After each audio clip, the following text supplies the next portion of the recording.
హామీలు అమలు చేయని రేవంత్ రెడ్డికి రాష్ట్రాన్ని పాలించే అర్హత లేదని నిజామాబాద్ భాజపా ఎంపీ అభ్యర్థి ధర్మపురి అరవింద్ అన్నారు. నిజామాబాద్ జిల్లా నవీపేట, రేంజల్ మండలాల్లో ఆయన ఎన్నికల కార్నర్ మీటింగ్లో నిర్వహించారు. కేంద్రం ఉచిత బియ్యం ఇస్తుంటే కాంగ్రెస్ ప్రభుత్వం పేదలకు కనీసం రేషన్ కార్డులు కూడా ఇవ్వడం లేదని అరవింద్ మండిపడ్డారు. గత భారాస ప్రభుత్వం కేంద్ర నిధులను పక్కదారి పట్టించి అవినీతిని పెంచి పోషించిందని, అందుకే అధికారం కోల్పోయిందన్నారు.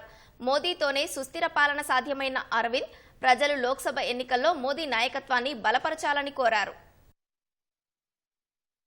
రేషన్ ఫ్రీ నరేంద్ర మోడీ ఇస్తున్నాడు, ఇంకా 5 ఏళ్ళు ఇస్తా అంటున్నాడు. రేషన్ కార్డులు ఎందుకు ఇస్తలేరు కాంగ్రెస్ వాళ్ళు?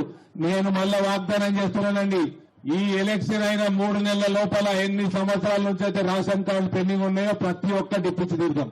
ప్రతి ఒక్క పెండింగ్ రేషన్ కార్డు ఇప్పించి తీరుతాం. రేషన్ కార్డు తోటి బృహనే రాదు, రేషన్ కార్డు తోటి ఆయుష్మాన్ భారత్ కూడా లింక్ అయి ఉన్నది. కేంద్ర ప్రభుత్వ అన్ని స్కీములు రేషన్ కార్డు తోటి లింక్ అయి ఉన్నాయి. కాబట్టి 3 నెలల లోపల పెండింగ్ రేషన్ కార్డులు అందరూ కూడా అర్హులకు ఇప్పించే బాధ్యత మేము తీసుకుంటాం. ఇక కొత్త పెన్షన్లు ఇస్తలేడు, కొత్త రేషన్ కార్డులు ఇస్తలేడు, అసలు పట్టించుకుంటలేడు ప్రజల్ని.